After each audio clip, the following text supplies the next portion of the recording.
Last episode of popular cartoons. Guys ये एक ऐसा टॉपिक है ना जिसमें नॉस्टैल्जिया, मिस्ट्री, इमोशन इन सभी का प्रॉपर तड़का लगा हुआ है। इन सीरीज के एपिसोड्स में हम उन कार्टून्स एंड एनिमे के लास्ट एपिसोड के बारे में बात करते हैं जिनको हम बचपन में देखना काफी पसंद करते थे या फिर आज भी करते हैं। तो गाइस चलिए आज की इस इंटरेस्टिंग वीडियो में जहां हम फन के साथ कुछ ऐसे कार्टून्स के लास्ट एपिसोड के बारे में जानेंगे जो आज भी हमारे लिए किसी बर्मुडा ट्रायंगल की मिस्ट्री से कम नहीं। करेज द कॉवर्डी डॉग। गाइस चलिए इस वीडियो का स्टार्ट हम एक ऐसे कार्टून शो से करते हैं जिसमें ऐसे ऐसे विचित्र साइको विलन्स आते थे जो किसी बच्चे के पैंट को ही गीला कर दें। लाशें इस तरह से टपकेगी जैसे नन्हे मुन्ने बच्चे की नुन्नी से पेशाब टपकता है।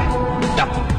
इस शो में टोटल 5 सीजन्स थे जिसमें टोटल 52 एपिसोड्स को बनाया गया था और इसके लास्ट एपिसोड को 22 नवंबर 2002 को रिलीज किया गया था जिसका नाम था रिमेम्बरेंस ऑफ करेज पास्ट। ये लिटरली इस कार्टून का सबसे यूनिक एपिसोड था क्योंकि इस एपिसोड में हमें करेज के मॉम डैड के साथ करेज के बचपन को भी दिखाया गया था, वो भी मैनी पोको पैंट्स के साथ।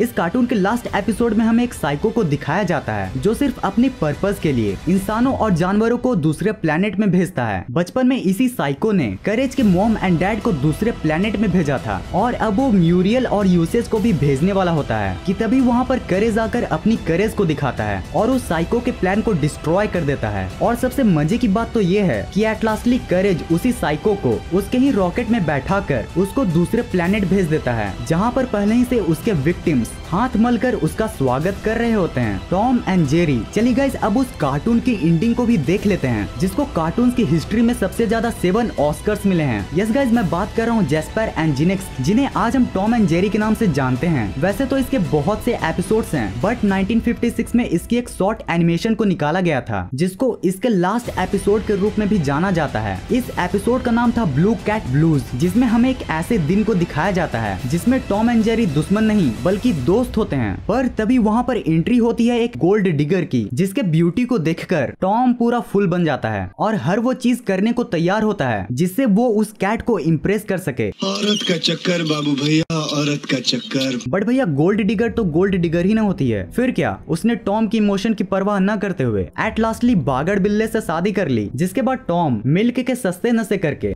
मुझे पीने का शौक नहीं, ट्रेन की पटरी पर बैठ जाता है। जेरी बगल ही में यह सब देखकर बहुत दुखी हो रहा होता है बट साथ ही ये शुक्र मना रहा होता है कि उसकी गर्लफ्रेंड ने उसको धोखा नहीं दिया। बट यारो किस्मत का खेल देखो, लास्ट में जेरी को भी वही कड़वी दवा पीनी पड़ी जो अभी अभी टॉम नहीं पिया था। दोनों ही प्यार में मिले धोखे को संभाल नहीं पाए और कुछ इस तरह से ट्रेन की पटरी पर जाकर बैठ गए। कितरेत्सु दुनिया का इकलौता ऐसा एनिमे जिसको देखकर हम बुक्स को पढ़ा करते थे और वो भी कुछ ऐसे।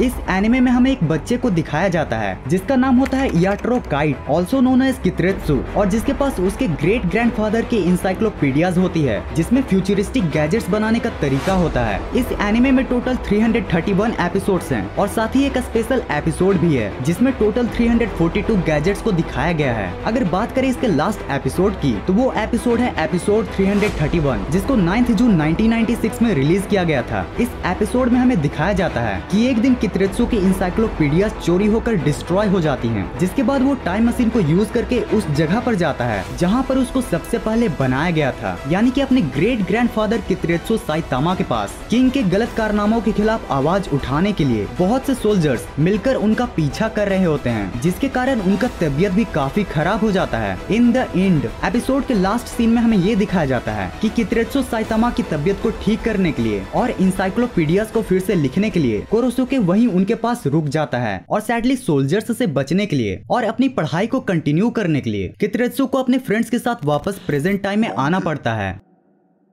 निंजा हथौड़ी। एक बार हर दिन की ही तरह हथौड़ी अपनी निंजा टेक्निक प्रैक्टिस कर रहा था कि तभी वहाँ पर एक और निंजा आ जाता है और हथौड़ी से फाइट करना स्टार्ट कर देता है। बाद में फाइट खत्म होने के बाद पता चलता है कि वो निंजा कोई और नहीं बल्कि हथौड़ी के ही डैड होते हैं जो कि ईगा गांव में उसको वापस ले जाने के लिए आते हैं और वो इसलिए आते हैं ताकि वो हथौड़ी से अपने गाँव के बच्चों को ट्रेनिंग करवा सके। ये बात को सुनकर हथौड़ी और केनिजी की मम्मी दोनों को ही शौक लगता है। वहीं जब सिसिमारू और शिंजो घर पर आते हैं तो हथौड़ी उन्हें उन्हें प्लेग्राउंड में ले जाकर उन्हें घर जाने वाली बात को बताता है। अनफॉर्चुनेटली वहाँ पर केनिची भी होता है जो कि उनकी बातों को सुन लेता है। अब केनिची को जानकर यह बहुत दुख होता है कि अब हथौड़ी वापस गांव जाने वाला है, बट वो फिर भी हंसने वाला मुखौटा को लगाकर हथौड़ी के लिए एक फेयरवेल पार्टी को ऑर्गेनाइज करता है। जब पार्टी शुरू होती है तो हथौड़ी के पापा सभी को निराश देखकर हथौड़ी से फाइट करने के लिए बोलते हैं। फाइट के दौरान जब पेड़ की डाल केनिची के सर पर गिरती है तो हथौड़ी डिस्ट्रैक्ट होकर हार जाता है और एट लास्टली उसके डैड उसको यह बोलकर मना कर देते हैं कि अभी तुम्हें और भी ट्रेनिंग की जरूरत है जिसको तुम केनिची के साथ ही रहकर पूरा करोगे। शिंजो, शिशिमानु, तुम दोनों भी यहीं रुककर और कड़ी मेहनत करो। इस एपिसोड का नाम है गुड बाय केनिची और इंटरनेट पर बहुत से लोगों का ये मानना है कि यही हथौड़ी का लास्ट एपिसोड है, बट वेल गाइस ये हो भी सकता है या फिर नहीं भी, क्योंकि इसे अभी भी ऑफिशियली एंडिंग का टैग नहीं मिला है। बट ये कहीं ना कहीं श्योर है कि अगर आगे चलकर निंजा हथौड़ी एनिमे का एंड होता है तो वो स्टोरी इसी के बाद वाली स्टोरी होगी। वैसे गाइस जाते जाते मैं एक अमेजिंग निंजा टेक्निक बताऊं। इस टेक्निक का यूज करके आप बहुत से जापानीज एनिमे के उन हिडन एंड मिस्टीरियस एपिसोड्स को भी देख सकते हो जो कि अभी तक इंडिया में रिलीज भी नहीं हुए हैं। इस टेक्निक को यूज करने के लिए आप बस इंग्लिश टू जापानीज ट्रांसलेटर में जाओ और जिस एनिमे के भी यूनिक एपिसोड को देखना है उसको इंग्लिश में टाइप करके उसके जापानीज टेक्स्ट को कॉपी कर लेना है और फिर उसके बाद उसी टेक्स्ट को गूगल या यूट्यूब में सर्च कर वीडियो को देख लेना है। हाँ जानता हूँ बहुत ही सिंपल टेक्निक है, बट आई एम 100% कंफर्म कि आप में से बहुत कम ही ने इसे ट्राई किया होगा। और हाँ अगर जापानी समझने में थोड़ी कठिनाई हो तो फिर सह लेंगे थोड़ा सा। तो यारो ये वीडियो यहीं पर खत्म होती है। अगर आपको वीडियो पसंद आई हो तो लाइक शेयर सब्सक्राइब वाली सारी परंपराओं को पूरा कर देना। मैं मिलूंगा आपको नेक्स्ट वीडियो में। Thanks for watching this entire video.